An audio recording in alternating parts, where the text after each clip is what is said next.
So welcome to our sixth and final class of this series, which took 7 weeks because we took 1 week off.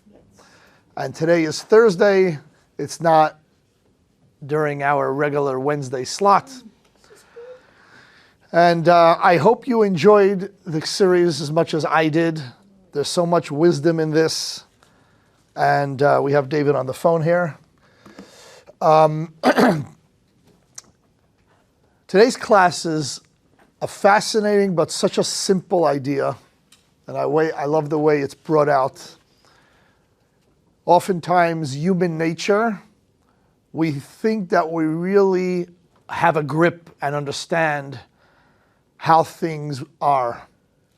In today's class, we're going to learn about certain innate biases that we as humans have, and it doesn't matter who you are, it doesn't matter where you come from, which religion, how religious you are, it's an innate bias. Good evening. Welcome, welcome.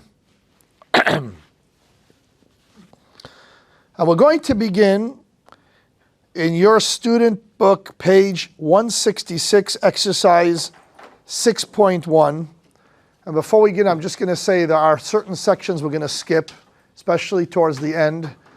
It just makes the class longer unnecessarily. I'm going to bring out the full point of this. And we begin with this exercise on 166 with 3 questions. Do you possess any conscious biases? Raise your hand if the answer is yes. Anybody want to share what it may be? Anybody? People who look and act differently than I do, I immediately put up that invisible wall. Ah, wow. Anybody else? Wow, that's very good. Maybe you don't need this class, Lori. You have self-awareness. You know, it's interesting because sometimes you can encounter somebody. Welcome, good evening. Hello. You know, sometimes you can encounter somebody that has a profound lack of self-awareness. They just don't realize because they're blinded by their own biases or they love themselves too much. And you look at yourself and you say, is somebody going to help this guy out? Is somebody who really cares about them going to enlighten them and say, hey, you know, you talk too much. I think I shared this the other class, about this matchmaker. I always repeat it because it's great. Who sets this wonderful young lady up on a date, and she's serious about getting married and settling down. And the matchmaker, like a good yenta, tells her the virtues of this guy. He's just incredible. He's a scholar. He's kind. He's this. He's that. Fine, I'll date him. She comes back after 5 hours and she goes to the shotgun. She says, are you kidding me? You set me up with him? Do you know me? He goes, what? What was the problem? So she said, all he did was talk about himself. In fact, for 4 hours out of the 5-hour date, all he did was talk about himself. And finally, when he was exhausted, for the last hour, he said, enough about me. Now you tell me, what do you think about me? So we all have this bias. Sometimes we fail to see wrong in ourselves, or we excuse it because I'm basically a good person. I know myself. The circumstantial situation caused me to do X, Y, and Z. Do we see it in others when they do the same thing? Next question. This is page 166, exercise 6.1. Do you suppose that you possess unconscious biases? I think the answer is yes. Oh, yes. Without even realizing it. That's why it's so important to be honest with yourself. In Yiddish, there's an expression. It says, und der Iker is, and the main thing is, nicht zu narren sich. Not to fool yourself.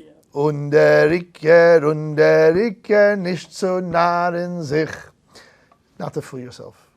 When I was being raised by my parents, by my educators, who taught me everything I know, they would repeat many, many things. This was one, very one, often repeated. Because it doesn't matter if I was 8 years old or 10. Fooling yourself is not a good thing. You think you're doing yourself a favor, you're feeling good about yourself, but you may be ignoring, right, so much. And by the way, it works the other way too. Many of our youngsters today are very hard on themselves. They think very poorly of themselves. It's a different kind of bias, if you could call it that. I won't amount to anything. Look what kind of failure I am. Look at what I've accomplished, or not much. And finally, do you consider certain biases positive? And if yes, provide an example. Anybody? Are there any positive biases? All right, I'll leave that on the table for a minute. I'll come back to that. In order to properly explore this concept of bias, let's first define what this is. Page 167, text 1a. Prejudice in favor of or against one thing. This is the definition of prejudice. Prejudice in favor of against one thing, person, or group compared with another, usually in a way considered to be unfair. That's what we call prejudice. I'm going to skip text 1b for a moment. And I'm going to go straight to the point which I think everybody will understand and everybody will relate to. And it's interesting. When I was reviewing this class, I thought of some examples and then boom, it was right here. Because you also will think of those. Let's get down to it.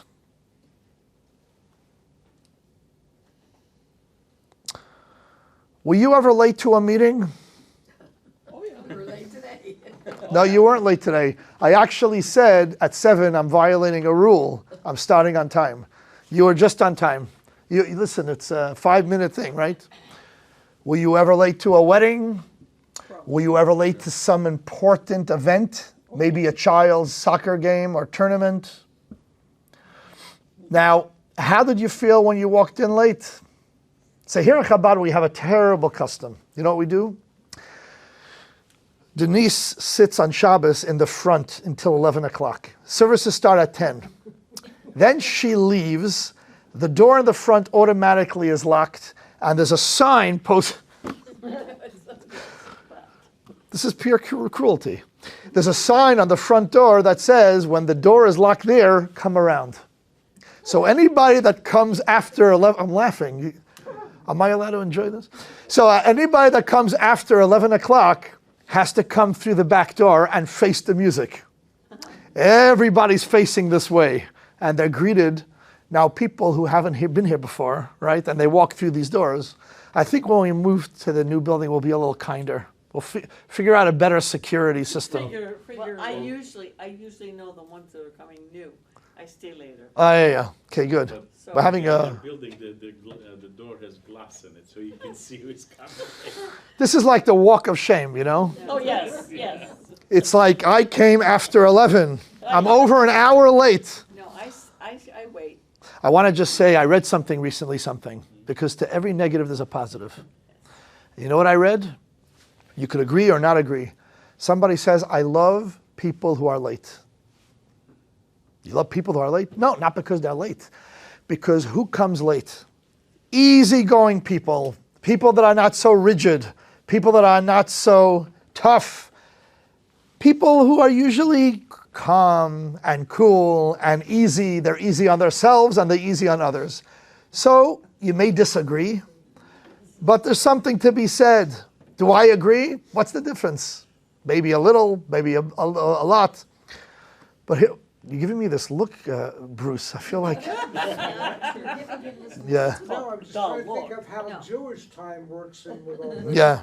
By the way, the Lubavitcher Rebbe, just for the record, and we just had this in the Hayom Yom, in the daily teachings. The Baal Shem Tov, it says, It's the last class, so we're going to have a good time. The Baal Shem Tov, the founder of Hasidism, was a Mesudar, orderly. Everything was on time, orderly. The Alter Rebbe, the founder of Chabad, was very, very strict about that. If a Chassid, his follower, had an appointment once a year to see him, he could not change that date without good reason. Our Rebbe, the moment the clock struck a certain time, he walked in. Exactly. I told the story before. Before our Rebbe was the rabbi, the ground rabbi, his father-in-law was sitting on the seat, on the throne. He was in his 40s, he was a great scholar, and he came to pray mincha. And the minyan was not there on time. It started 5 minutes late. And his father-in-law heard about it. And he rebuked that minyan. And he says, you know what 5 minutes means to my son-in-law? 5 minutes to my son-in-law is the tractate Baba Basra. It's the biggest tractate in the Talmud. Okay. 5 minutes for a Rebbe. So, just to show you an illustration, one time somebody borrowed money from the Rebbe. Again, I think this is before he was the Rebbe. And he paid him back with a bunch of dollar bill, different currency, dollars, $5 bills, $10 bills, 20, but they were not in order. The 20s were not with the 20s, the 10s were not with the 10s, some of them were upside down, some of them were, and the Rebbe said, what's this? And he gave it back to him. He says, this is not how you pay back. Put it in order and give it back. Order was a very big deal to Chassidus and coming on time. In the morning, I think we're the only minyan in Chabad that starts at 7 o'clock sharp, right? Because you have a Chabadnik together with a former military guy from Israel, and we don't play games. And 2 minutes before 7, we get 2-minute warning. And the Nebuch, people are walking in, they're half asleep still. 2-minute warning. And then we do the Adon Olam. So, here's this is great. I'm married to him, so think about the front door. This is great here, 168, exercise 6.2. The following chart lists 4 fairly common personal lapses or negative occurrences. It asks us how we interpret them when they happen to us and how we interpret them when they happen to others. If you have a pen, or if you need a pen, let me know. But I want you to fill in the chart with your own definitions and interpretations, or select some of the options provided below the chart. I'm going to give you 2 minutes to do this, because I think it is great. Number 1, came home late. If it happens to me, or if it happens to my spouse, if it happens to others, I'm in a bad mood. And now, wherever I walk, and whoever I encounter is going to have that bad mood, is going to feel that mood. I'm going to walk into a room, and it's like a dark cloud. I mean, is it okay for me to be in a bad mood? How about somebody else? Missed appointment. Forget about late. I missed it. I left a mess. I didn't clean up after myself. I ran out. Can't clean up after yourself. Shlemazel. Right? So how is it, while you do this, I'm just going to say this. How is it possible that when all things are equal and the circumstances could be identical, I judge others so differently than I judge myself? How is that possible? You know what the answer is? They're not identical at all. They're very, very, very different. Because when it comes to myself, I have a certain innate love and a favorable outlook. You know how I was late? Do you know what kind of morning I had? I'm coming with the full knowledge of how great of a person I am, how virtuous. I mean, I stopped at the side of the road to help the guy and gave charity to a homeless guy. I know my story. There's always an excuse of why I'm late. I'm never wrong. Other people, they're never right. How could you come late to the appointment? 15 minutes late. You missed the event. How often do we are we quick to judge somebody else because they missed something that was very important to us, only to find out that they had some sort of emergency or their spouse wasn't well? Think about how many times it happened to you where you did not appreciate being judged. I'm thinking about a particular time where I missed a wedding. Everybody knew. How could he miss a wedding? I couldn't make it. I really couldn't make it. So why is it that I'm so easy to excuse myself, but I will never let somebody else off the hook, especially if it's a person I don't know or a person I don't particularly care for? How about my spouse? Even somebody I love? How about my child? How could you eat breakfast and just walk off? How could you? How could you? How could you? The answer is because they're not equal. I always view myself favorably. You could say it's because I love myself. It's just how we do it. Why? Because we see the totality. We see the full picture. We know what led, the circumstances that led to me being late. But I don't know it about somebody else. In other words, since it's an established fact that I am essentially a good person, right? I know myself, so my conduct must be interpreted in accordance with that reality.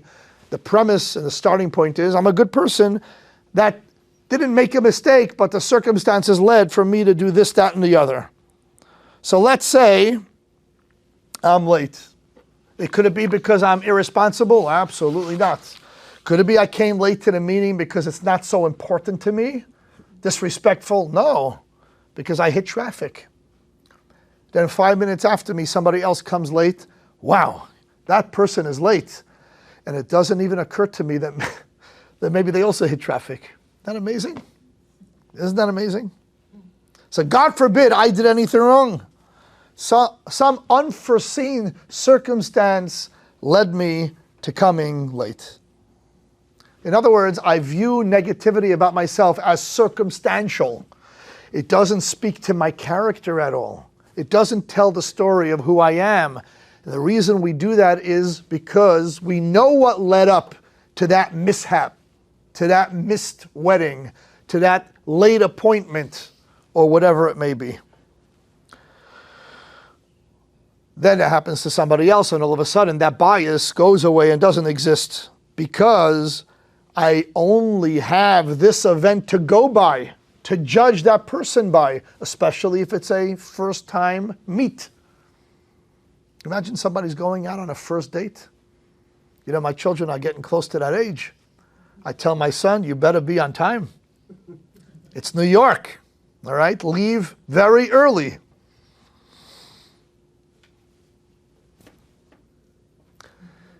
I love the line. It says, some people are so judgmental, I can tell by merely looking at them. It's a little bit late. I mean, such a judgmental person. I just look at him, I know right away. There you go. This tells the story. The funny thing is, it resonates because if we're all honest with ourselves, we all suffer from this bias. How could you not?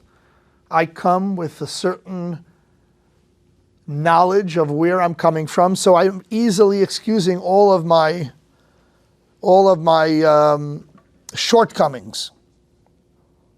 So I judge everybody else. In light of this fact and this fact alone, you are late and there's no excuses.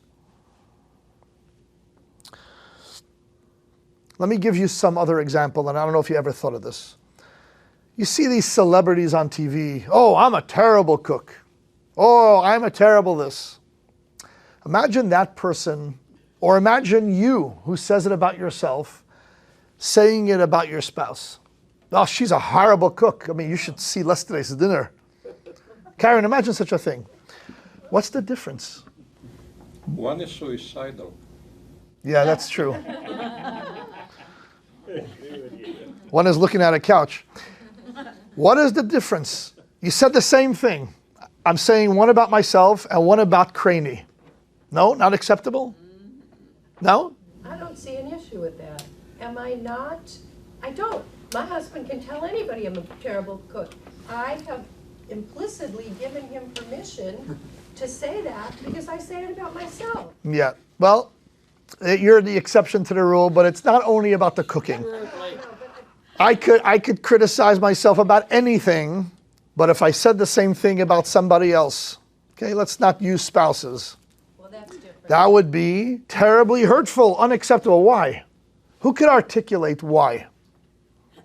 Here he says something brilliant. Again, simple, but it's because when I use the word celebrities, in the fake make-believe world, right? They think they're just wonderful, and we have to hear their political views, and they just have nothing to give us.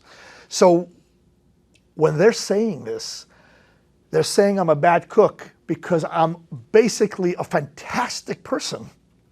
I mean, I excel in everything else. After all, it's me. I'm only a bad cook. Right? It's not personal. I'm just referring to that one element, but otherwise I am pretty cool. But when I say something like that, or worse, the guy's pretty dumb, it's personal.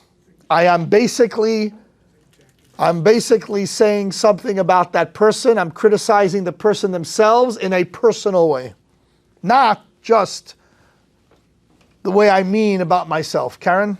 Isn't that a form of lashon hara, like it's a character assassination? It's a form of you're criticizing, you're talking about somebody else, and you're not supposed to do that. Of course not. Of course not. It's lashon hara. It's embarrassing. To embarrass somebody is bad enough. Character assassination. Huh? It's character assassination. It's gossip. I don't know about character. It's first of all, to embarrass somebody, the sages tell us is like shvichas damim. It's like spilling blood. To embarrass somebody in public is so severe that our sages say that a person who causes embarrassment in public, by the way, this room is considered public, 10 people or more, it says, Ein lo chelek la'olam haba. That person does not have a share in the world to come. It says, Kol Yisrael yesh lahem chelek la'olam haba. All Jewish people have a share in the world to come. If somebody violates that, Ein lo chelek la'olam haba. You forfeit that portion. Now, could you get it back? If the person really forgives you, there are things that you could do. In some cases, you have to ask for forgiveness in public, and it's been done. I'm not going to get into the details now. If you want, I could tell you later, off the air.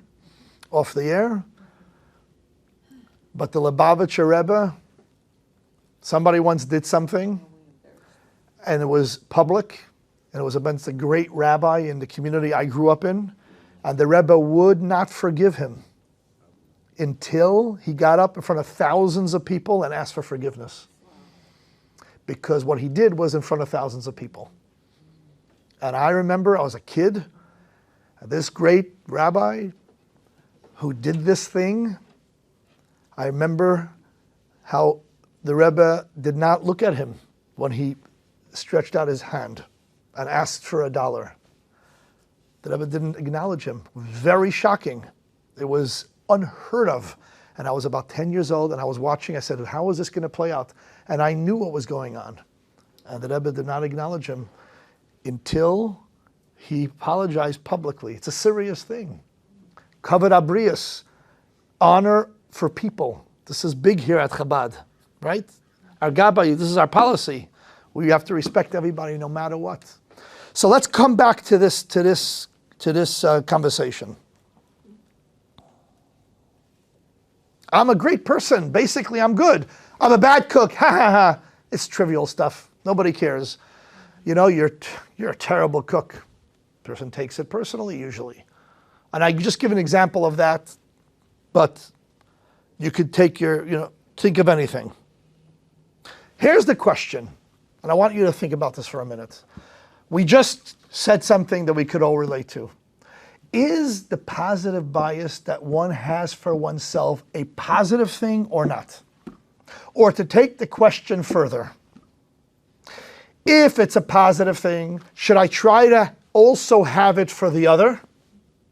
Or is it a negative thing? Should I knock it off for myself? Evening the playing field. You get the question?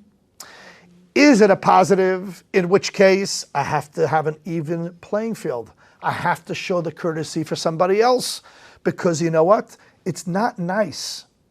It's actually pretty nasty to point fingers. You know what they say about pointing, what is it? When you point the finger, you have Pointing 4 back at 3 yourself. or 4, it depends how you point. 3 back right at yourself, right? It's nasty. And you have people who live that way. They see every conceivable fault in every single person, but not themselves. So is it bad or is it good? Anybody have any suggestions? If a personal bias is so desirable that I should bestow it on others, or keep it real? Keep it real. Give everybody either the benefit of the doubt, but be realistic. Recognize your own faults when they happen, which, you know, sometimes it's not easy because you know the circumstances that led to this. Okay, so one thing we could all agree on.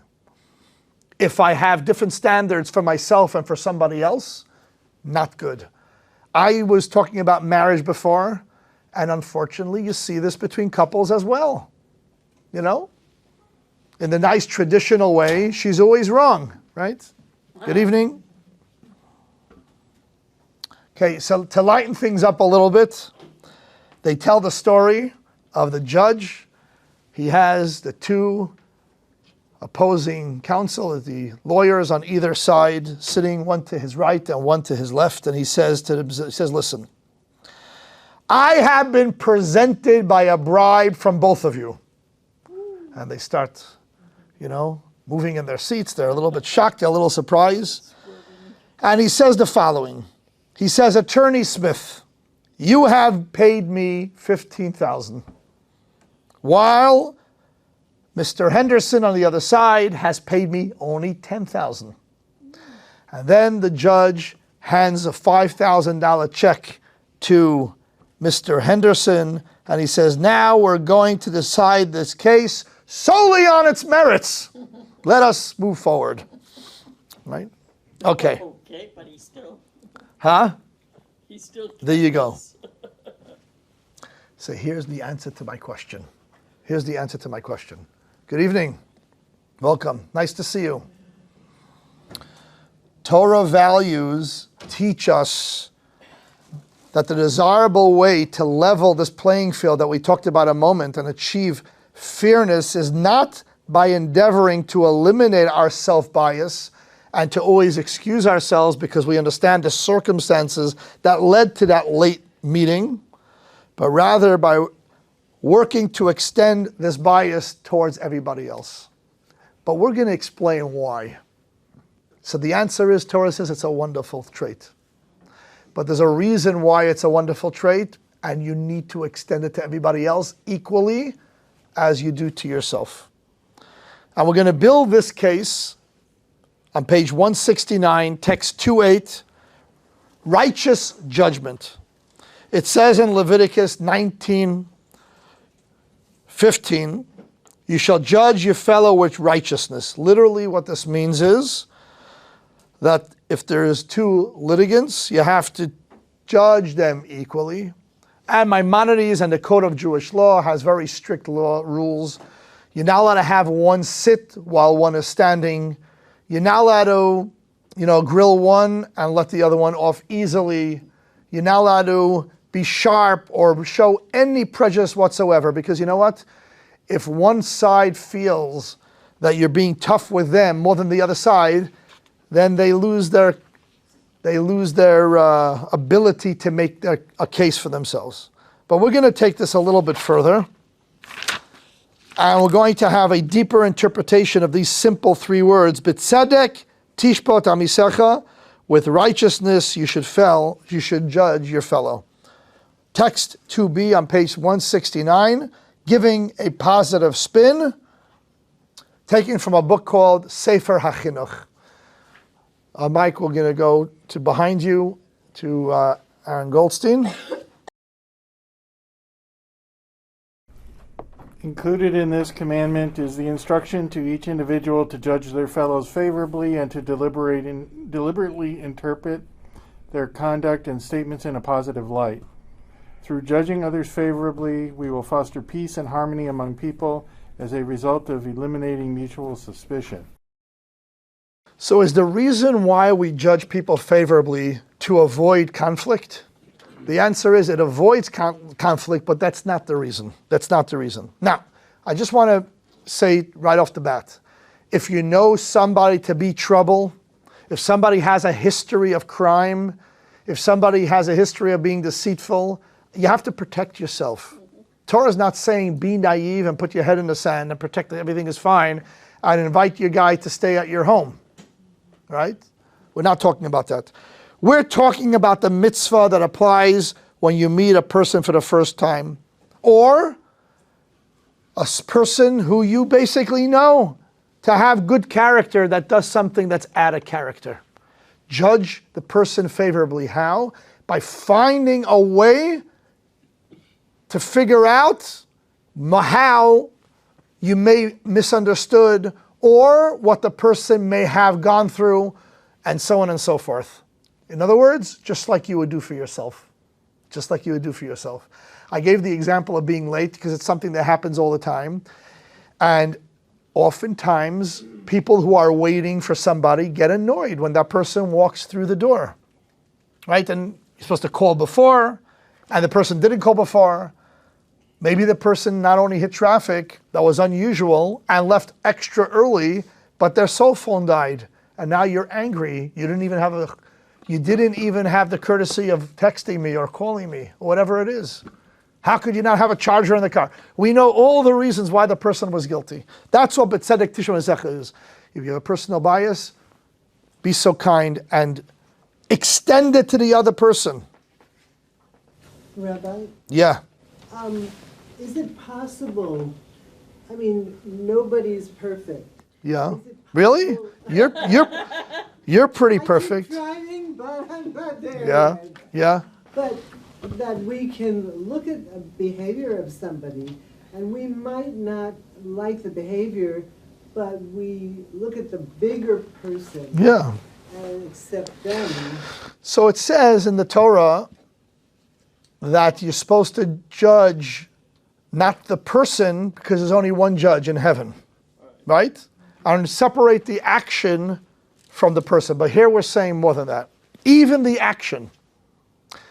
Don't be quick to judge negatively, even the action. And if you're having a hard time finding favor and excusing the person's actions, think about, what's if I was the one who did that? Or what about the last time I did that? Okay? Sometimes you're at an event. They always say Thanksgiving dinner, which has in America become the place to have to sit with your brother-in-law, Gewalt, and your daughter-in-law and the mother-in-law, who knows what. And somebody walks in who's in a bad mood. You know the person's usually upbeat. Could be the person is not very talkative. That happens sometimes. Usually they are. But they don't say anything. They're just keeping to themselves. And you say, come on, what's going on? Oh, I'd rather not talk about it. Don't walk out and say the person ruined the party. I'm not talking about if they are nasty, if they act out, but they're keeping to themselves. Like, oh my God, what a party pop, whatever. You don't know what the person has been through. We're not always in a mood of talking, right? The best way to do that is, Linda, think about the last time I felt that way. And now apply it to somebody else. You see what this class is doing for us? It's making it real. Because this is reality that we all deal with. So when we see our children, our spouse, a cousin, an uncle, an aunt, a stranger, a coworker who did something, try to put yourself in that circumstance. Why perhaps would you have behaved in that way? And give them the benefit of the doubt. Give them the benefit of the doubt. And again, we're going to discuss why we should give them the benefit of the doubt. If it's very, very difficult and it's a far stretch, it's much easier not to give them the benefit of the doubt. Clearly what the person did was wrong, was insensitive. We all know that people are very, very complex, multifaceted. We have the capacity to be very generous. We have the capacity to be very kind, to be very giving. We also have the capacity as humans to be very mean, selfish, and cruel. Look at history. We have a very powerful tool. You know what it's called? Free will. Willpower. No matter how I'm feeling, no matter what happened to me, I can behave the way I choose to behave. It's a choice that I make all the time. Here's the question. What is the natural human state? Good or bad? Happy or sad? Altruistic and generous and kind? Or cruel, narcissistic, and selfish? What is the natural human state? So you could tell me, it depends who we're talking about, right? But I would like to hear from this very wise audience, not audience, my friends. It's not a show. What do you think? What's the natural default position of the average human being of these two? Gershon?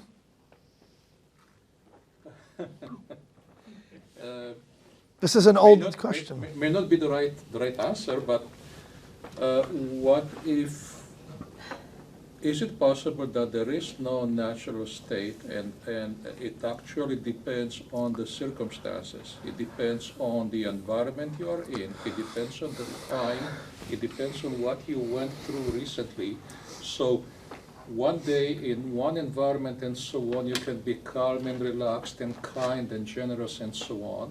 And another in a different group of people in a different time and so on, you can actually start being the other way, maybe as part of self-preservation or defending yourself or defending your family. Insecure. Insecure and trying to defend something.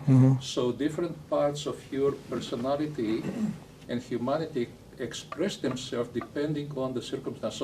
So what if there is no... Now we can say that people are born, you look at a newborn baby. Of course he is kind. Of course he is not against anyone. He is not going to embarrass anyone, okay? So you can say naturally he was born kind and so on and so forth, and only life and circumstances turned him into something else. But as we mature, I think we can be this and we can be that. I don't know that we are, I don't know. Right, so, say something like, so I want to take apart what you said like a piece of Talmud, okay? I think we could all agree, or maybe I'm wrong, that we all act certain ways, let's say our best behavior when we're feeling confident and whole and loved and cared for. And when we are with people that we like and in happy environments. And in other environments and with other people and other circumstances, we don't behave our best. The question on the table is, what is the natural state of the human being?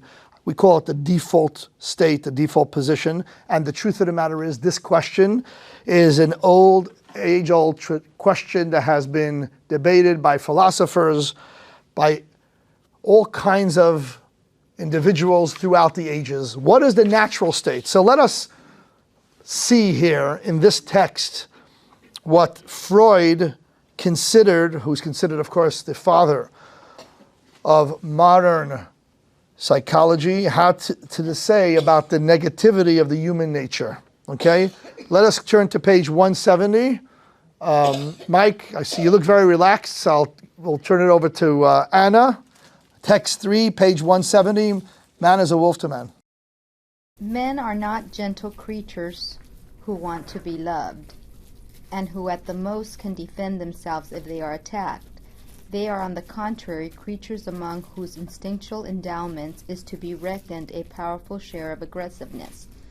Homo himani lupus, man is a wolf to man, who, in the face of all his experience of life and of history, will have the courage to dispute this assertion.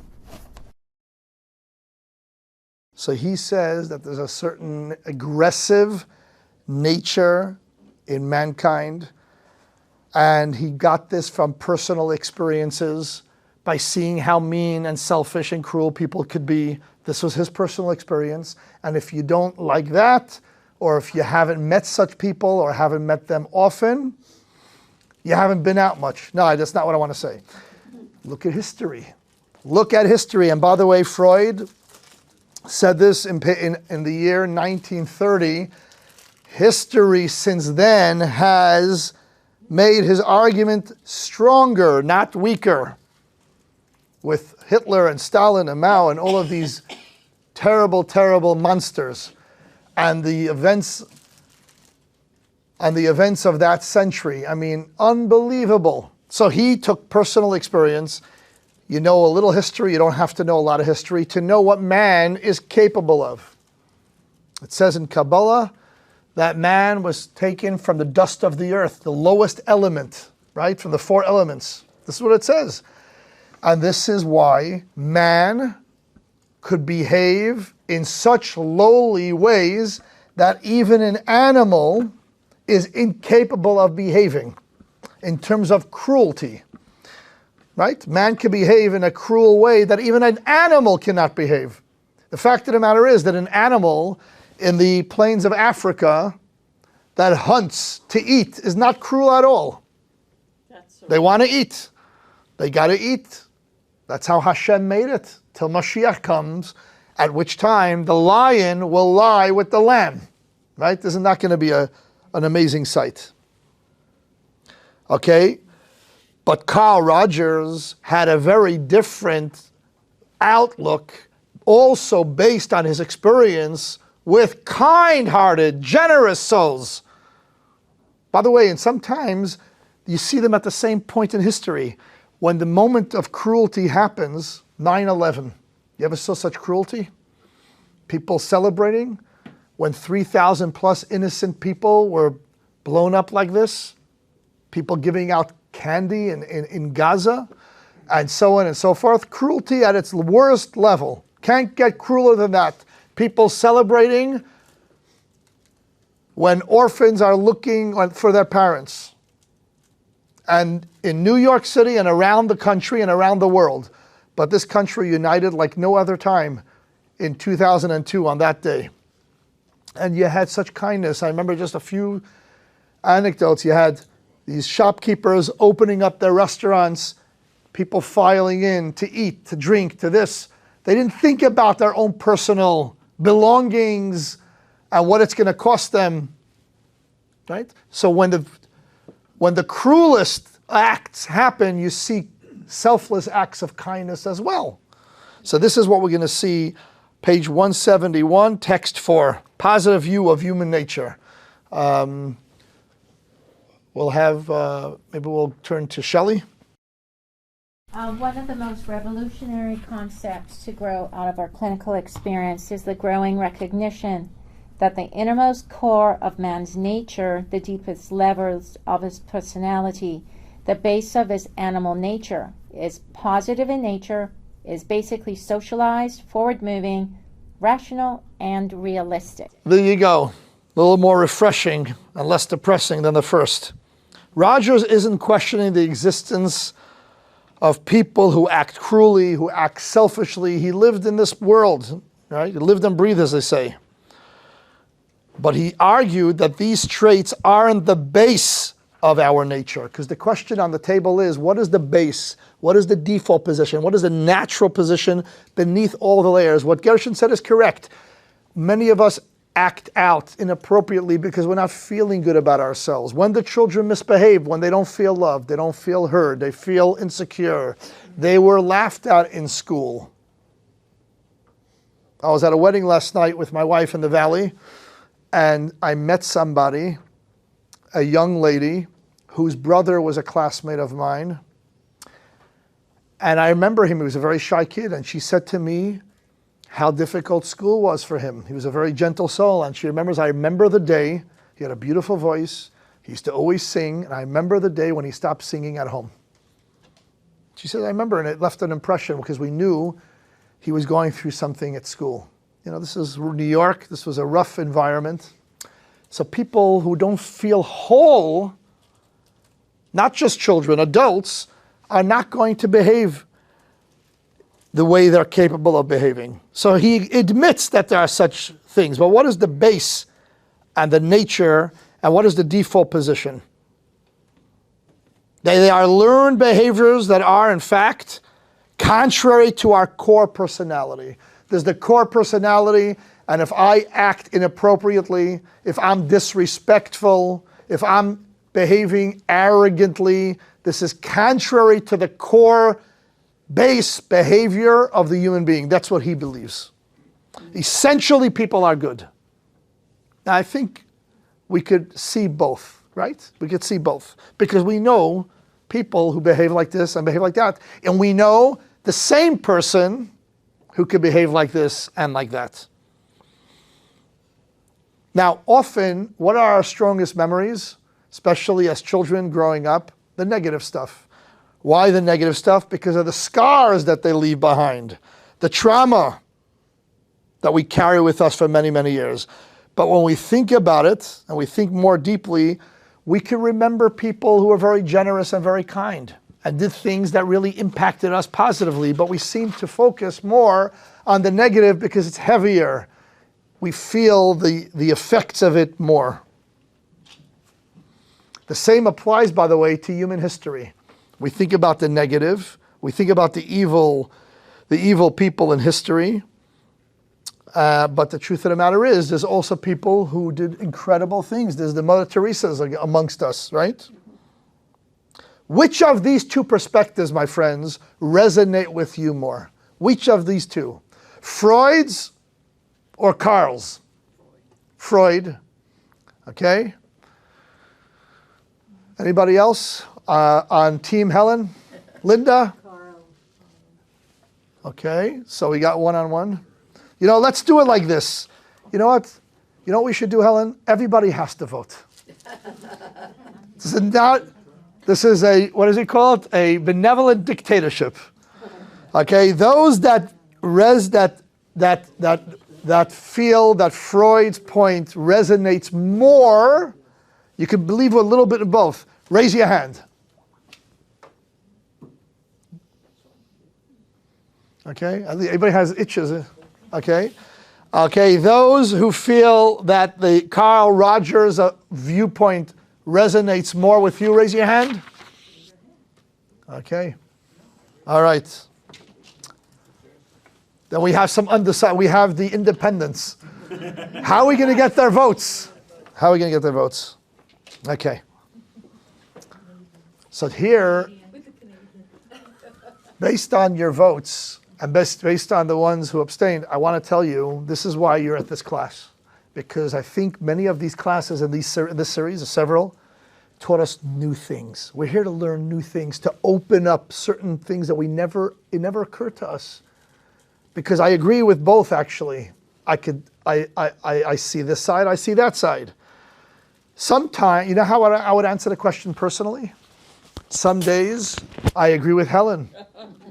I'm telling you the truth. And some days, I agree with Linda.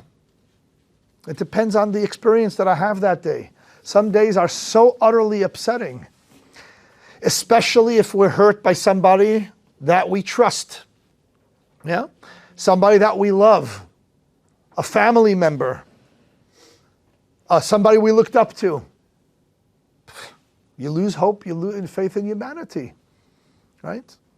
So that's a very powerful argument to be made just on the reality. Forget about history. Our reality that we've experienced, however old you are, 40s, 50s, 60s, 70s, right? We could all see both points. So we're going to go into the next phase, innocent or righteous. We know that the basic rule in the modern justice system is that a person accused of a crime is presumed innocent until proven guilty, correct? Unless you're in New Orleans. There you go. We're going to read something from the jury instruction manual from the Massachusetts District Court on page 172, text 5. We're going to come up here in front with a pair of honest lawyers that we have in our community. We have a few. We have Sandy. We have Helen. Okay. Helen will have you read for us. Just the statement that we have. I'm sorry? Your choice. Honest lawyers. The law presumes the defendant to be innocent of the charge, all charges against him or her. This presumption of innocence is a rule of law that compels you to find the defendant not guilty, unless and until the Commonwealth produces evidence from whatever source that proves that the defendant is guilty beyond a reasonable doubt. This burden of proof never shifts. The defendant is not required to call any witnesses or produce any evidence, since he or she is presumed to be innocent. The presumption of innocence stays with the defendant unless and until the evidence convinces you unanimously as a jury that the defendant is guilty beyond a reasonable doubt. It requires you to find the defendant not guilty unless his or her guilt has been proved beyond a reasonable doubt. Very good. Now, Judaism also has this rule, thank you, innocent till proven guilty, but it's very, very different than secular law. How? Because this notion of innocent to been proven guilty has to do with the law, has to do with a crime. In order to prosecute, the person is presumed innocent until proven guilty. Judaism takes this on a whole nother level and says that a person is righteous until proven otherwise. It's a very different statement. Righteous means the person is essentially a good person. If you have, God forbid, a serial killer in front of you, and you don't know if the person killed the 10th man, you can't accuse him until there's proof that the person did it, correct? Nobody's going to say that that person is righteous. He killed 9. What, he didn't complete his minyan? It's Meshuggah cup, right? Judaism says that a person, the average person, is righteous until proven otherwise. Why? Because of the nature, the innate nature, I call it the hard drive by which Hashem created us. You want to know if the person's default position, the natural state, or he said before, the base of the human being, moving away all of the exterior layers that cause us to do this thing out of insecurity, or the other thing because I feel unloved and appreciated, which do result in poor behavior, no question, but peeling the exterior and getting to the core, Judaism says unequivocally, and we say it every morning in the prayer, is wholesome, is godly, is good, is pure, is actually a piece of God. That is the core of the human being, and based on this, the Torah law, it goes all the way to the law, presumes the person not only innocent till proven guilty, but righteous till proven otherwise. So we're not naive, because if the person proves himself or herself to be evil, right? You're not going to say Osama bin Laden did something kind. Evil, pure evil. That's a different story. And he's going to give a fascinating example from kashrut, kosher. And I'm going to do this very briefly. An animal is kosher when it is slaughtered ritually, like ritual slaughter, in accordance to Jewish law. An animal that's alive, not kosher. You can't eat an animal while it's still alive. It's called Eiver min hachai. You know there's 70, I know you can't even imagine that, right? You know there's 7 Noahide laws, 7 universal laws for all of mankind, not only Jews but non-Jews. One of them is that you're not allowed to eat from an animal that's still alive. Who does that? Animals in the wild. Human beings are not allowed to do this. So the natural state, the starting point, the chazaka, the established fact, before anything is done, is a kosher animal is not kosher because it's alive. That's the starting point. Only when a ritual slaughterer who's very well versed in all of the intricate details of how to slaughter it and where to slaughter it, which essentially actually knocks the animal unconscious so it doesn't feel the pain. If you know the laws and if you know how it's done, then and only then, if it's a certified shochet, is the animal kosher. But the status of the animal being unkosher because it was established before the slaughter took place, it remains in effect until it underwent a proper slaughter by a person who is an expert shochet. You know the concept of chazaka, that it's established and we got to remove that established fact in order to say that the status has changed. That's how it is. However, not every properly slaughtered animal is kosher because there could be certain physical wounds, we call it a mum, defects that a kosher animal has that even if it was slaughtered properly, if you discover, for instance, that the animal had a broken bone prior to the slaughter, no good. A kosher animal, for it to be kosher, not only has to chew its cud and have split hooves, feet, and be slaughtered by a shochet, it also has to be whole, complete. If it has a broken bone or broken whatever, or if it was attacked by another animal, a lion, tiger, leopard, whatever, to the point when we know for sure this animal will not survive for 12 months. He will die. It's called a treifa. You ever heard the word treif, which means not kosher? Where does that word treifa come from? Treifa means torn. That's what it means. An animal that cannot survive for 12 months because it's been harmed, it's been attacked by a wild cat or whatever, big cat, that's also not kosher. Okay? So let's review that very briefly. A kosher animal, we know what a kosher animal looks like. When it's alive, it's not kosher. You can't go over and take a bite out of it. So that's the established fact. It doesn't leave that status as being not consumable for kosher purposes until a ritual slaughter slaughters it, who knows the laws inside and out, backwards and forwards. They're very difficult. I've learned these laws, even though I'm not a shochet. Even when that happens, if a mum, a blemish, was discovered later, it's still not good. Rabbi, Yeah. the rationale behind the broken bone not being kosher is? It has to be whole. It has to be without blemish. Everything when it comes to kosher has no rationale. People tell me kosher because it's healthier. That's such a mistake. I remember when I moved to California, and I think I shared this before, I was living in Costa Mesa, California, and I got a call one day. And somebody said, I own a water bottle company. Water bottle company. Like water bottles.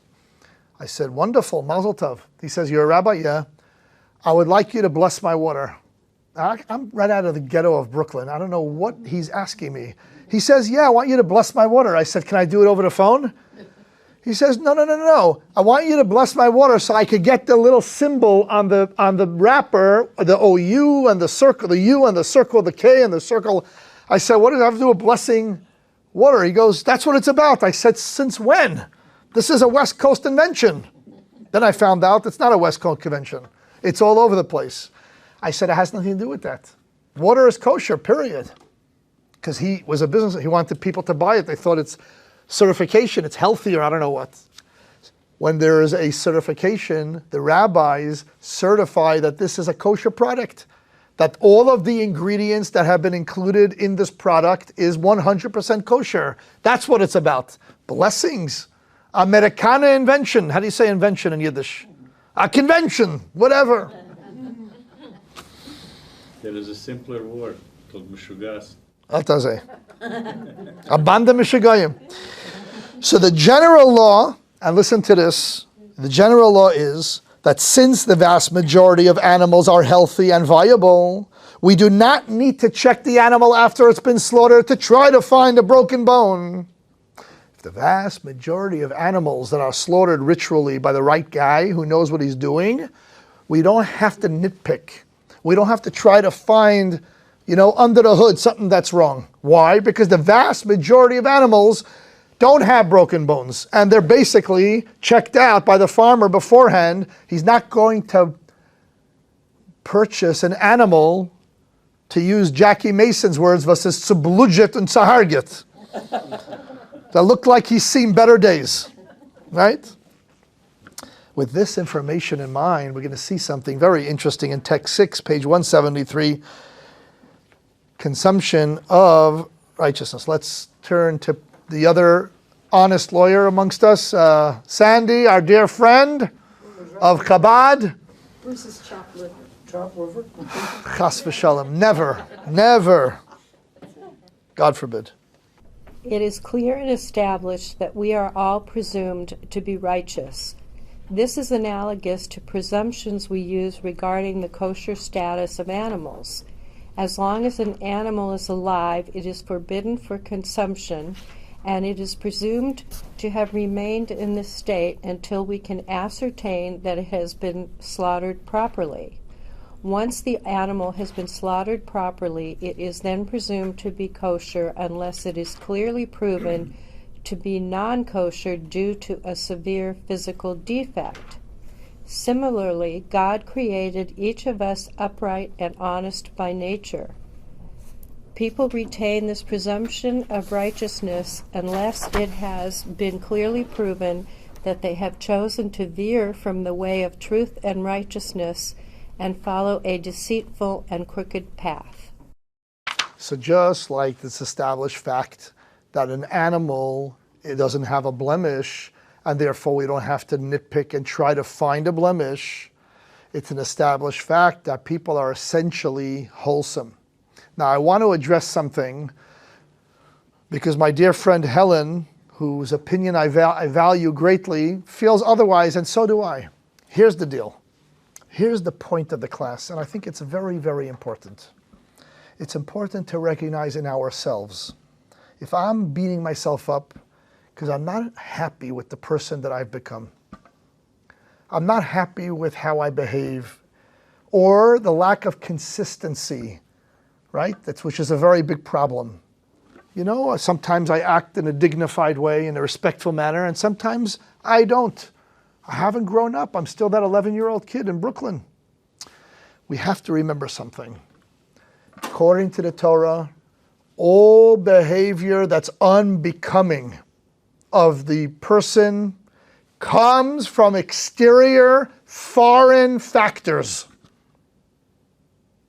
And if we really contemplate and think about it, we will be able every time to trace our poor behavior to some event that happened, or some negative thought, or my evil inclination that's driving me crazy, that's telling me what kind of loser I am, or because somebody was nasty to me, and on and on and on. The fact of the matter is, life is tough.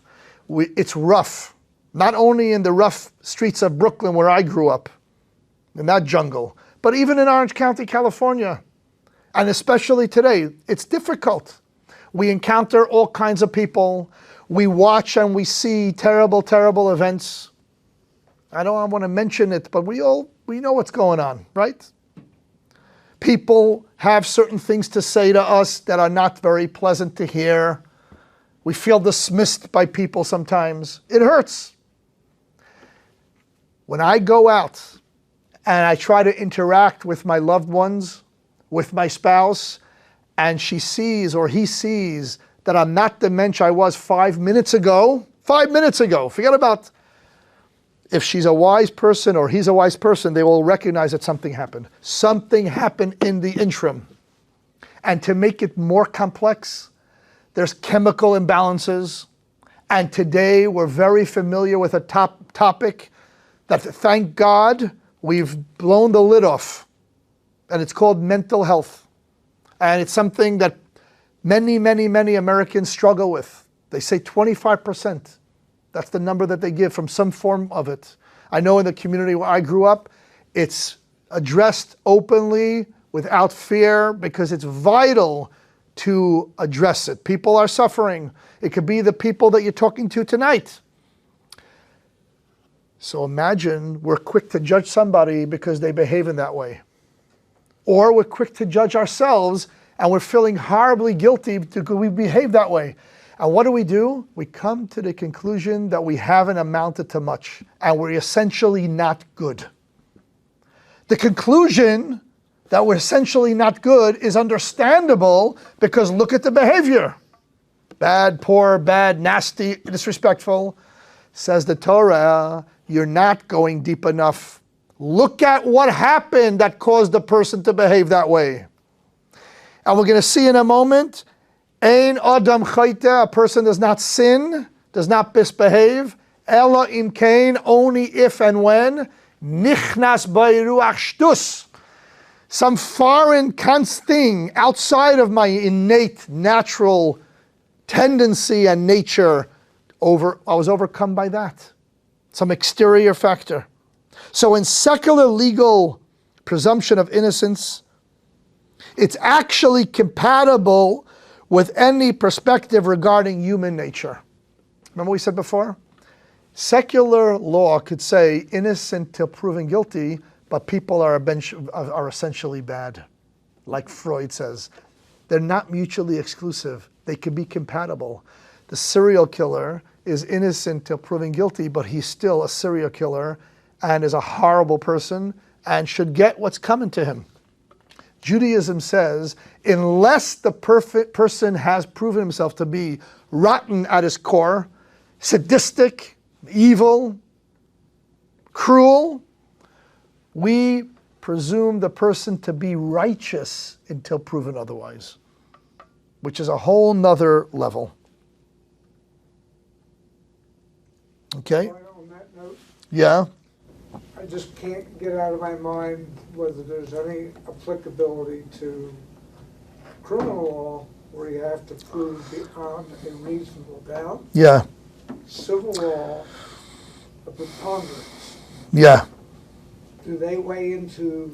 The Torah has very, very specific rules about that. It's beyond the scope of today's class. What we're trying to establish over here is where secular law doesn't tell us about the character of the innate character and doesn't deal with it because why should it? It's not relevant. And most would agree with Freud. Especially you're sitting in the courthouse and who are you seeing over and over again? Judaism disagrees with that. How could Judaism disagree with that? Were the rabbis naive? Was the Rebbe who loved every person naive? No, the Rebbe looked straight into the core of the person and had pity. I told somebody recently who came to see me in my office who was very angry at a very close relative. Very, very, very angry. And I said, you know what the opposite of resentment is? Sympathy. To be a little bit understanding of the person. They are mutually exclusive ideas. You can't have sympathy and be resentful. I said, feel bad that the person is so lost in their own sorrows, they don't even see their own fault. And the person thought about it and it actually was very helpful. I didn't know if it was going to be helpful. I'm a human being too. It doesn't help for me sometimes. Person hurt me. I said, Nebuch, that person is so lost, is so insecure, that all the person lives on is by trying to put you down, which was the case. Could you imagine what they're going through? Oh, I never thought of that way. The person cannot see fault in themselves. You're the devil, and that person is the innocent person, is the righteous person, when it was the opposite. So I said, try to pity the person. And by the way, the Alter Rebbe tells us that.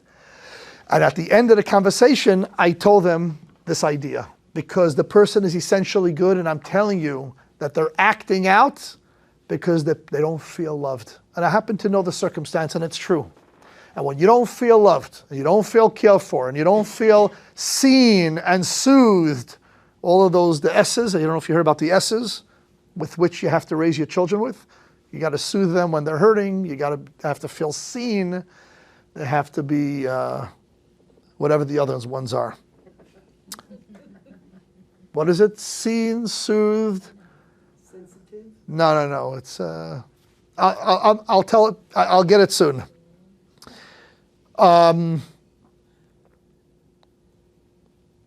So in secular law, it has all to do with proving. You got to prove the guilt before.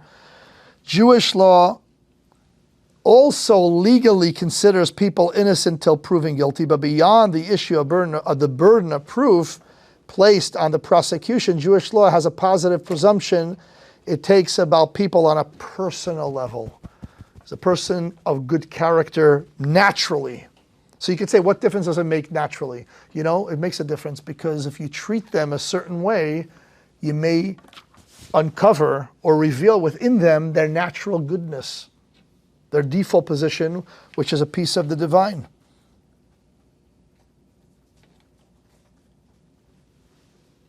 Because we were created righteous, you mentioned about the baby that's innocent and cute, therefore we're presumed to remain righteous throughout our lives. Now, does this mean that we always behave righteously? No, we all know that.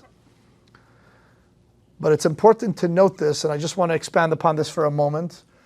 The best way to get people to behave properly, especially people who are under our influence, is to start seeing them in a different light. Start seeing them as a godly creature.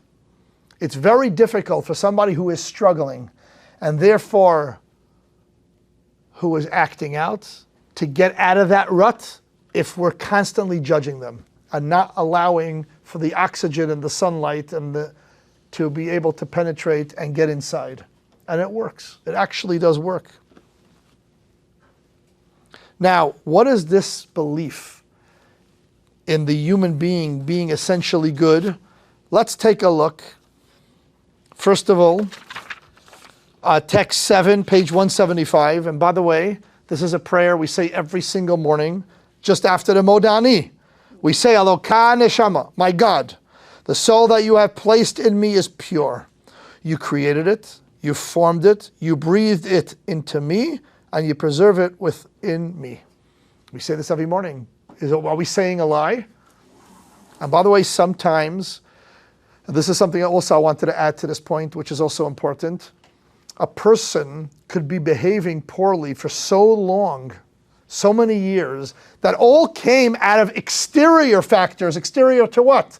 To my innate nature, to my godly nature, that I cannot possibly see any redeeming factor in this person.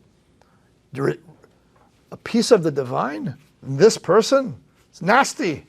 You know what happened? Unfortunately, that person has been going astray and on the wrong path for so long that it's become what we call second nature. Why do we call it second nature, not first nature? Because according to Judaism, the first nature, the natural state of existence, the base, the default position, the hard drive, the way God created it, and God knows best what He created, is a beautiful product. Pristine, godly.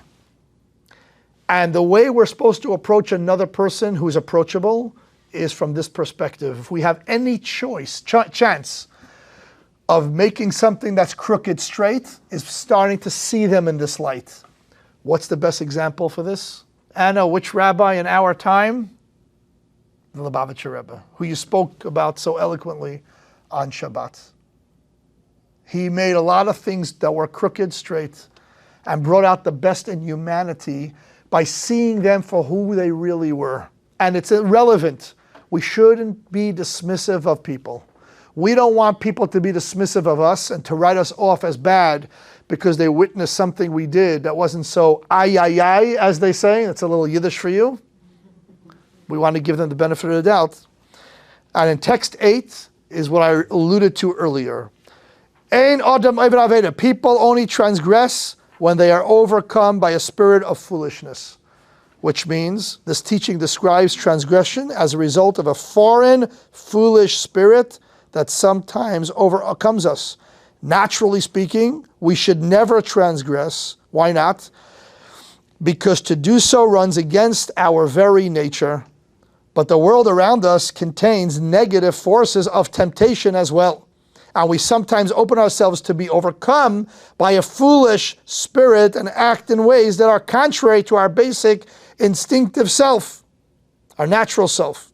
Sometimes we become so accustomed to certain counterintuitive or counterproductive actions that they become like second nature to us. But these are acquired negative modes of conduct, not natural expressions of who we are. So in the vote we had before, who's right?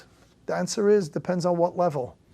On a more external or exterior level, the crowd who said that Freud is correct, because overtly what we see in front of us is the human being who overall are very unimpressive, who have done pretty bad things, who continue to do pretty bad stuff.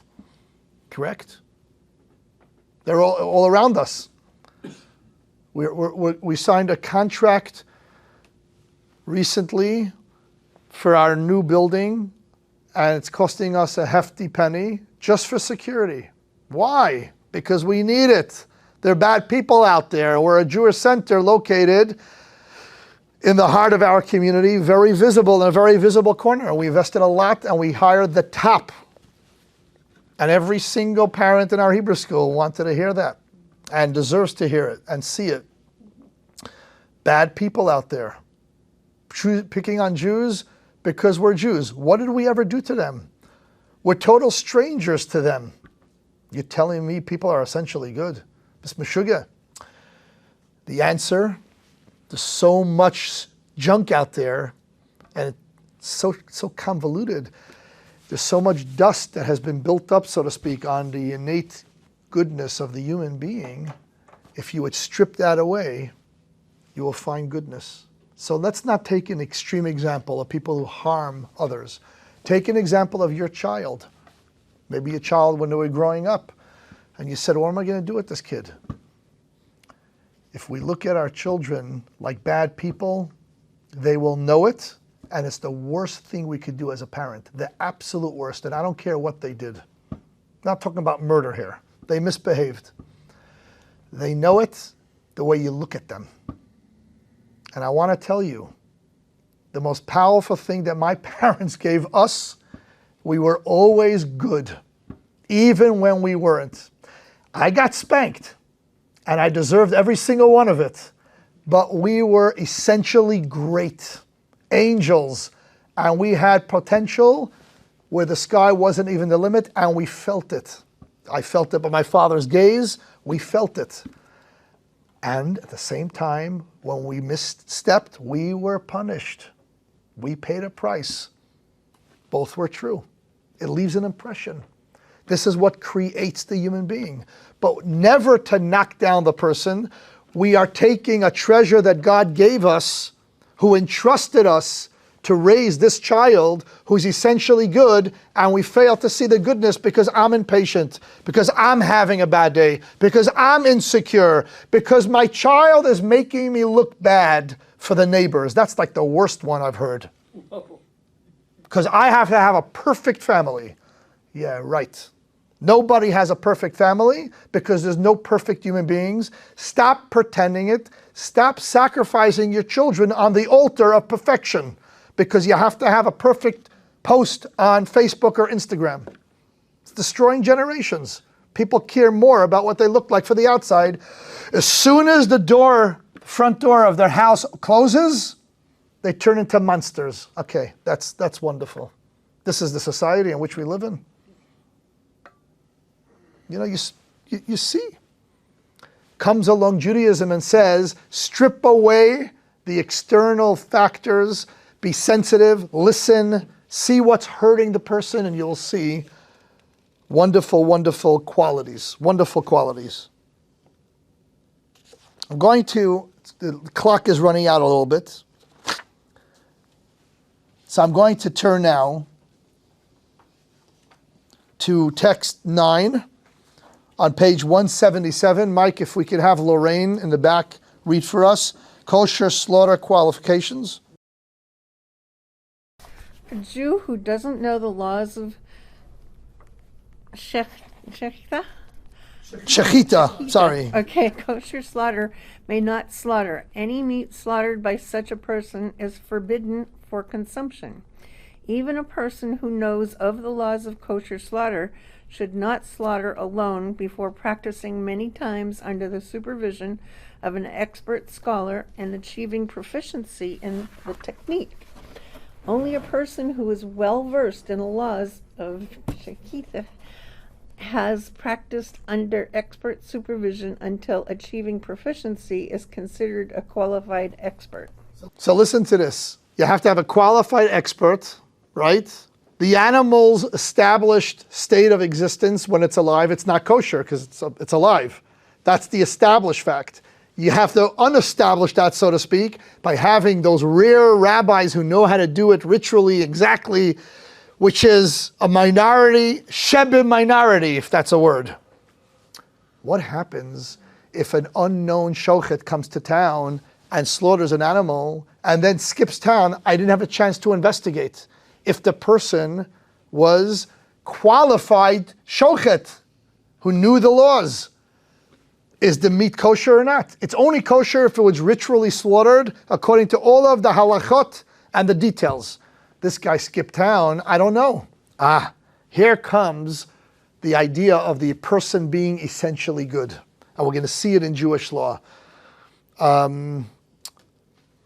Mike, can we bring it up here to Lori in the front? Page 178, text 10, taking from Maimonides. If a Jew came and slaughtered an animal and left before we were able to determine whether or not he was a proficient practitioner, the meat may be consumed. The rationale for this law is that the majority of slaughter practitioners are experts.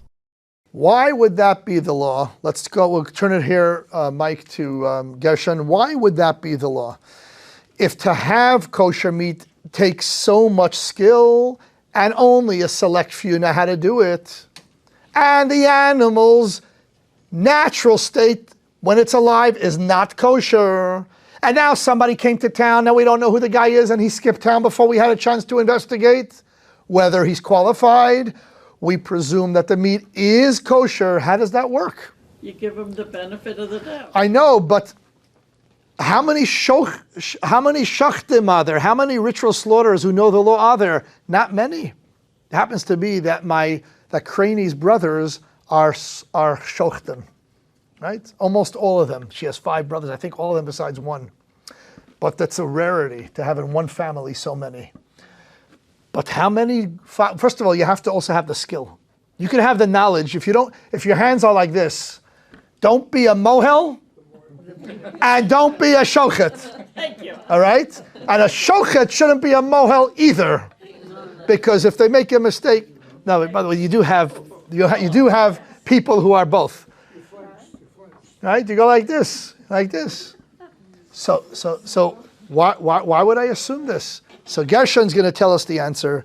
Page 179, text 11. We consider every Jew as certainly righteous. We are certain that they are particular about the laws of kosher shchita and would not slaughter if they were not a qualified expert. As a result, we don't say that since there exists a minority of non-experts who slaughter, the animal remains in its established non-kosher status. Among righteous Jews, there is not even a minority that would act improperly. The minority of unrighteous Jews is not a factor worthy of consideration, because every Jew that has not been established as suspect must be considered as undoubtedly righteous. The presumption of righteousness is thus not just majority-based. We know that there is an unrighteous minority present in the world at large, but every individual Jew that we are evaluating must be considered as certainly righteous without reservation. And we assume if the person claimed to be a ritual slaughterer, which very few are, and because we give the people the benefit of the doubt and we say the majority, not the majority, they're all presumed righteous unless proven otherwise. We look at this individual as an individual, And we say this righteous person would never try to do something he's not qualified of doing. So for the starting point, we take all the precautions. We make sure we check him out. We make sure the rabbis give him the certification. We make sure. But in this case, he did it and he left. Now we fall to a different category. And we say, Kol Yisrael becheskas kashrus. That's a little French for you today. All Jews are an established righteous state. That's how it is. The average person, that's how God wired us before our insecurities and all of that stuff that cause us to sin, and that's how we're judging the person. We're judging him as an individual who comes from a collective body that are righteous. And therefore, we don't know, because we didn't see him, we're going to assume he would not have tried his hand in ritual slaughter unless and until he knew what he was doing. Because why would a righteous person do such a thing? You hear? So there's halachic ramifications for this outlook, which is far beyond our law that says presumed innocent until proven guilty. Yeah. It now narrows the scope of righteousness to Jews. And we've been talking, I thought, maybe I'm mistaken, that we were talking about humanity. We're talking about humanity in general. The reason he says Jews is because we're talking about ritual slaughter. I understand that, but the analogy doesn't hold up if you take just one group and say this is the analogy, and then you're putting it against the entire mankind. Right. All they're trying to do, I understand your question, but all we're trying to do is find a halacha, a law, in which we see this point that happens to only apply for Jews. Okay. But it is humanity. It happens to be, we say this in the prayer. I mean, the prayer is something Jews do in our prayer book.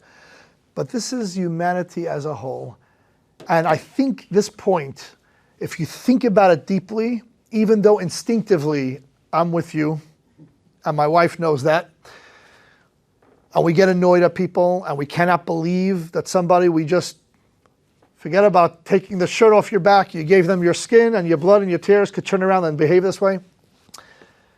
If we are mature, patient, and sensitive, we'll start seeing the person differently. I'm not talking about extreme cases.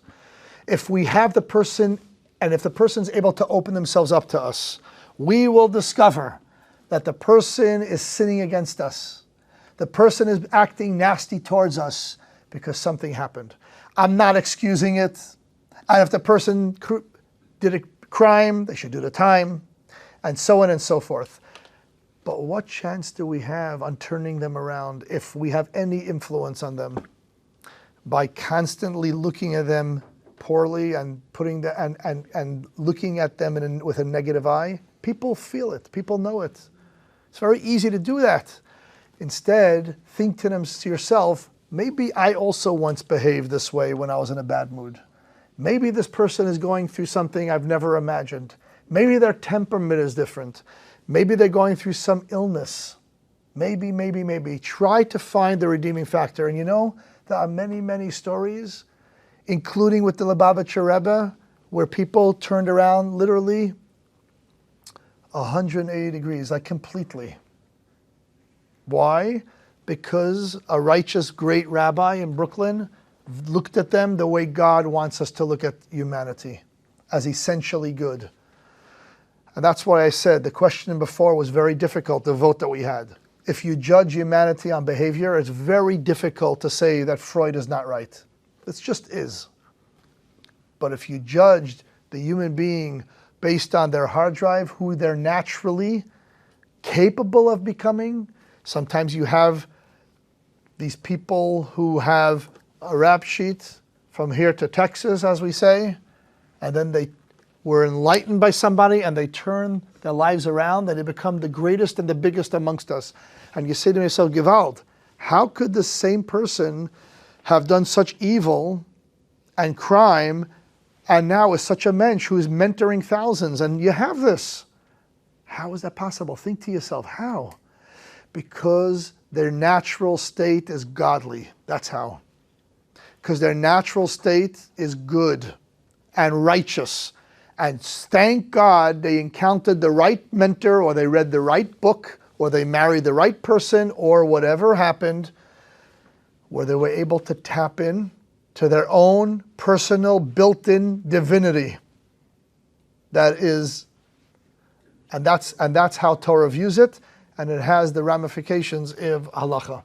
There's some more to be discussed, but I made a rule before I started this course that I go only an hour and a half and I don't go over. This has been a real pleasure. I hope this was enlightening.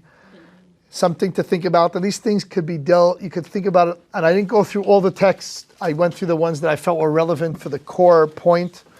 And wishing everybody a very healthy summer. I hope to see you on Shabbat and other functions. And we look forward to seeing you very, very soon at our new facility.